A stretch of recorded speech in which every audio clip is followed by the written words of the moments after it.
YouTube channel बाल मंदिर बाड़मेर पर कक्षा 11th के सभी छात्र और छात्राओं का हार्दिक अभिनंदन है। सम्मिश्र संख्याओं के मापांक से संबंधित गुणधर्म। तो सम्मिश्र संख्या z बराबर होता है a प्लस आयोटा b और z का मापांक होता है वास्तविक भाग का स्क्वायर प्लस काल्पनिक भाग का स्क्वायर। z का मापांक होता है। सम्मिश्र संख्याओं के मापांक से संबंधित गुणधर्म पढ़ेंगे अपन। तो सबसे पहले अपन ये पढ़ते हैं z1 प्लस z2 का होल स्क्वायर। तो ये तो आ जाएगा इसके बराबर z1 का square plus 2 z1 z2 plus z2 का स्क्वायर और z1 माइनस z2 बराबर आ जाएगा z1 का square minus 2 z1 z2 plus z2 का स्क्वायर। उसके बाद आप देखो यहाँ z1 plus z2 z1 minus z2 तो इसका आ जाएगा z1 का स्क्वायर माइनस z2 का स्क्वायर। ये तो 3 सरसमी का है। अब आप इसमें मेन इसके जो गुणधर्म है वो अपन पढ़ेंगे। सबसे पहला गुणधर्म फर्स्ट गुणधर्म है इसका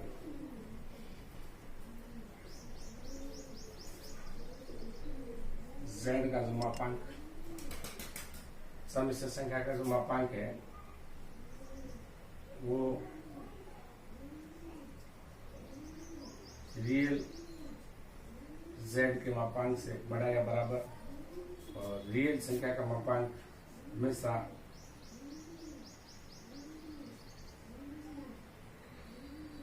रियल z से या तो बड़ा होगा या फिर बराबर होगा। ये एक और ये z का मापांक काल्पनिक संख्या के मापांक से बड़ा या बराबर और काल्पनिक संख्या जो होती है उसका मापांक काल्पनिक संख्या से हमेशा क्या होता है बड़ा या बराबर। ये है इसका एक तो गुणधर्म पहला, यानी सम्मिश्र संख्या का मापांक वास्तविक संख्या के मापांक से बड़ा या बराबर और वास्तविक संख्या का मापांक होता है वो हमेशा वास्तविक संख्या से बड़ा या बराबर। और सम्मिश्र संख्या का मापांक काल्पनिक संख्या के मापांक से बड़ा या बराबर या फिर काल्पनिक संख्या का जो मापांक होता है वो काल्पनिक संख्या से क्या होता है बड़ा या बराबर। एक तो ये हो गया अपने पास। फिर अपने पास इसका देखो सेकेंड गुणधर्म लेंगे अपन। सेकेंड गुणधर्म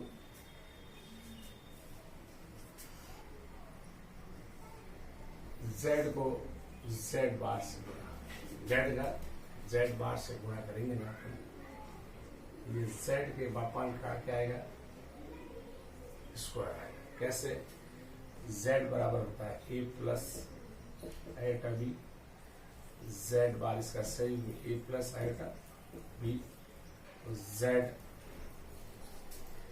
का मापांक निकालते हैं अपन। ये आएगा a square plus B square अपन z बार से गुणा करेंगे a plus iota b a minus iota b a plus b minus b कैसा होता है a square minus iota square और ये बी स्क्वायर आयोटा स्क्वायर का मान होता है -1 तो z बार का मान आ जाएगा ए square plus B square a square plus B square होता है z का मापांक। इक्वेशन 8 से समीकरण 1 से z के मापांक का स्क्वायर और z के संयुग्म को z को z के संयुग्म से गुणा करेंगे तो z के मापांक का स्क्वायर के बराबर आएगा आपके ये आपके हो गया इसका गुणधर्म। z को z बार से या z को z के संयुग्म से गुणा करेंगे z के मापांक का स्क्वायर के बराबर आएगा z bar a plus iota b z संयुग्म a माइनस आयोटा b इससे गुणा करेंगे अपन z का मापांक वर्गमूल a square plus b square होता है z के z संयुग्म z a plus iota b इसका संयुग्म a minus iota b z के z संयुग्म से गुणा करेंगे a square minus iota square B square A plus B और ए माइनस बी वर्ग होने लगा। आयोटा स्क्वायर का मान -1 होता है।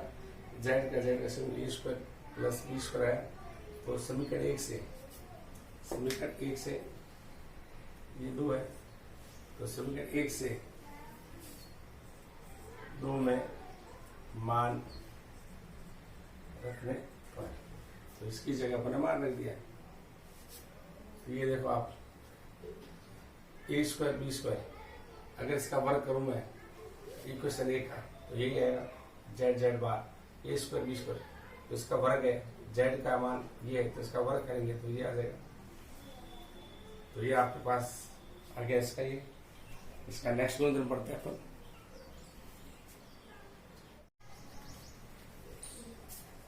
तो जेड का मापांक होता है अपने पास a square plus B square. Z bar का मापांक a square plus minus b का होल स्क्वायर। यह है अपने पास a square plus B square minus z minus a minus iota b minus z का मापांक आ जाएगा अपने पास माइनस ए का square plus minus b whole square a square plus B square. ये आ गया अपने पास जेड का शेड्यूल का मापांक और माइनस जेड का मापांक। जेड का मापांक वर्गमूल a square plus B square. Z के शेड्यूल का मापांक a square plus B square minus z सम्मिश्र संख्या का ऋणात्मक मान का minus a minus iota b का, यानी ऋणात्मक जेड का मापांक। ये तीनों का मान सेम आया है अपने पास। जेड बार का मापांक और माइनस जेड का मापांक बराबर आया। अब इसमें देखो आप Z1 बराबर ए प्लस आयोटा बी और Z2 बराबर लेते हैं सी प्लस आयोटा डी। तो अपन Z1 Z2 से गुणा करेंगे। Z1 Z2 का पहले अपन मापांक लेंगे, तो Z1 Z2 है, ये लेते हैं इसमें लेफ्ट हैंड साइड, ये राइट हैंड साइड। तो ये लेफ्ट हैंड साइड लेंगे अपन। तो सबसे पहले Z1 Z2 का गुणा करेंगे अपन।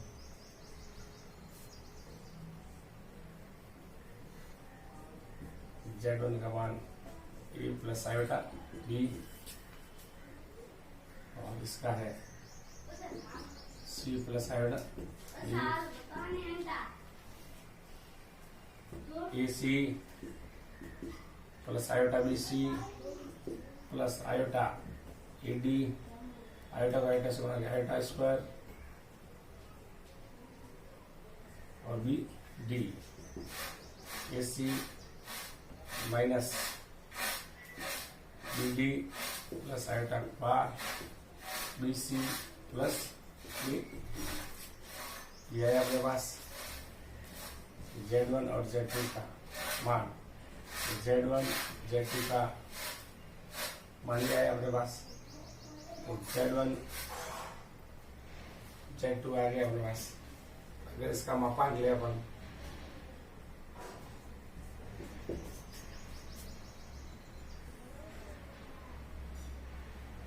तो A C minus B D का whole square plus B C plus A D का होल स्क्वायर और Z1 का मापांक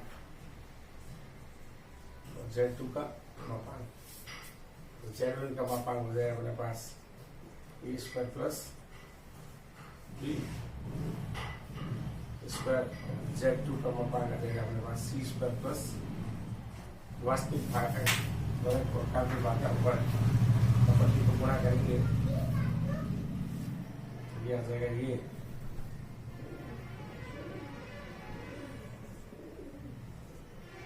a square C square plus B square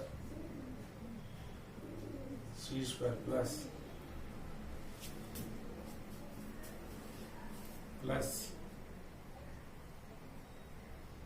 a square B square plus B square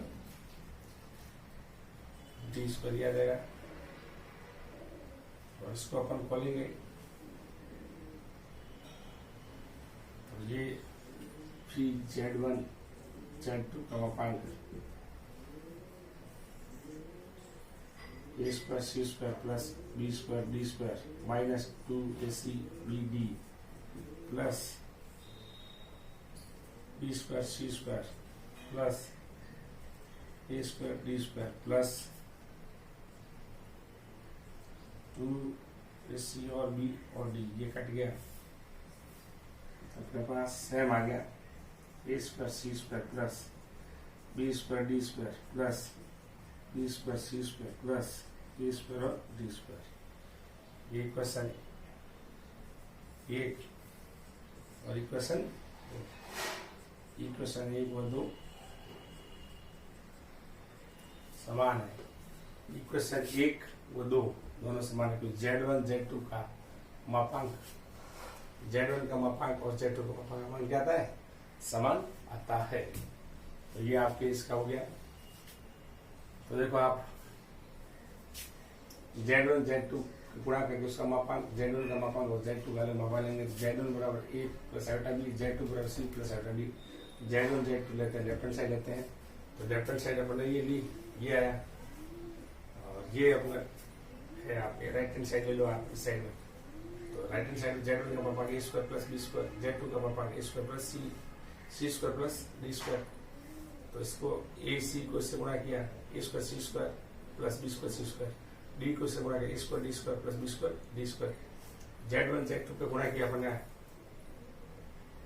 तो Z1 और Z2 का गुणा, Z1 Z2 का गुणा अपने पास ये पड़ा इसका वर्ग खोला a square C square B square D square minus 2ab माइनस 2ac bd आया, b square C square a square D square plus 2ac bd plus का और माइनस का कट गया और यूं का यूं।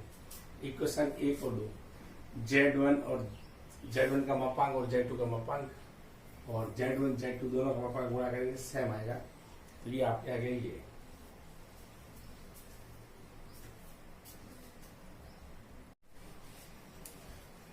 Z1 इस तरह के काफी सम्मिश्र संख्याओं के मापांक समुद्र गुणधर्म है। Z1 अपॉन Z2 का मापांक, Z1 का मापांक भाग Z2 का मापांक, यानी Z1 Z2 का मापांक है तो Z1 का मापांक और Z2 का मापांक का भाग देंगे अपन।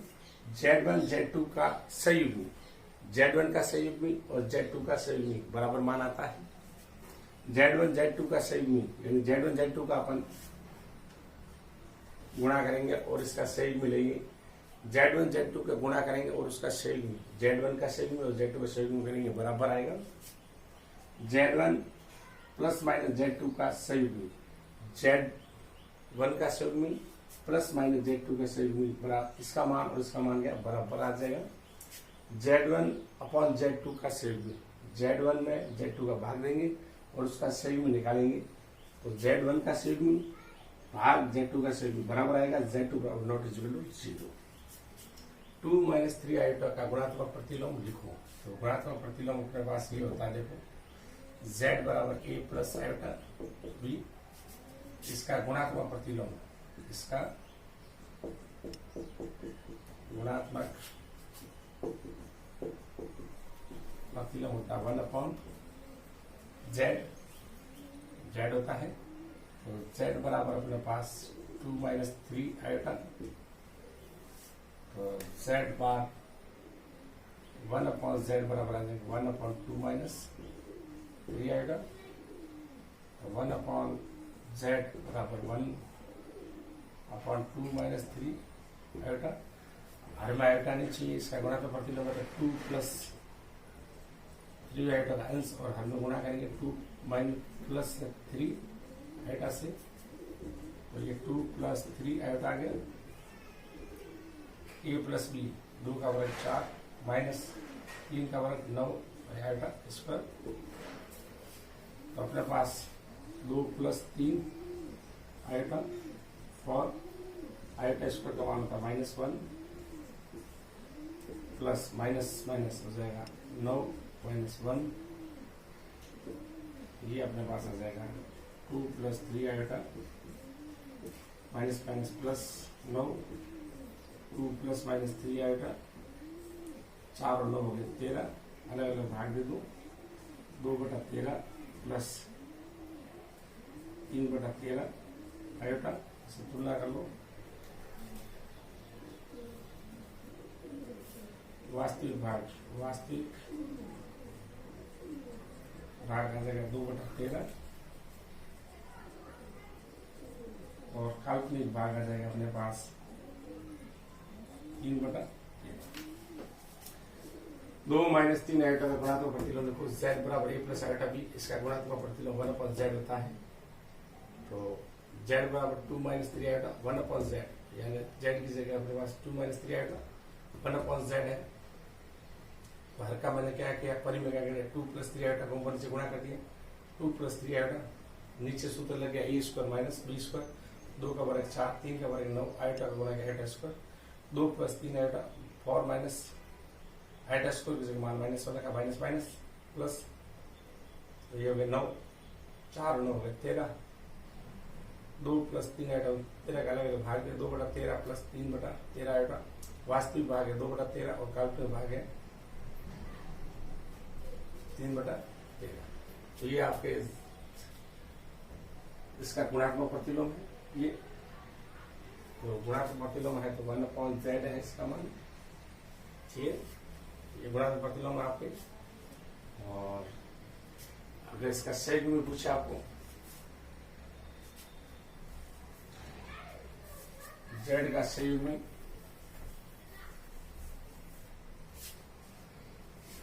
z बराबर 2 - 3 आयोटा का संयुग्म z बार, वास्तविक भाग समान होता है, काल्पनिक भाग का केवल चिन्ह चेंज। ये इसका संयुग्म z बार 2 - 3 आयोटा का संयुग्म z बार, वास्तविक भाग वही होता है, सिर्फ काल्पनिक भाग का चिन्ह चेंज होता है। और z का मापांक तो ये a² + b², वास्तविक भाग है 2 का स्क्वायर, काल्पनिक भाग है 3 का स्क्वायर, 2 का वर्ग 4, 3 का वर्ग 9, यह आ गया अपना वर्गमूल 13। z का मापांक ये इसका संयुग्म है और ये आपके z का मापांक। सम्मिश्र संख्याओं के मापांक से संबंधित गुणात्मक प्रतिलोम, योज्य प्रतिलोम, तत्सम प्रतिलोम सबके बारे में नोट ले लिया। अब अपन इसके एक सवाल करेंगे।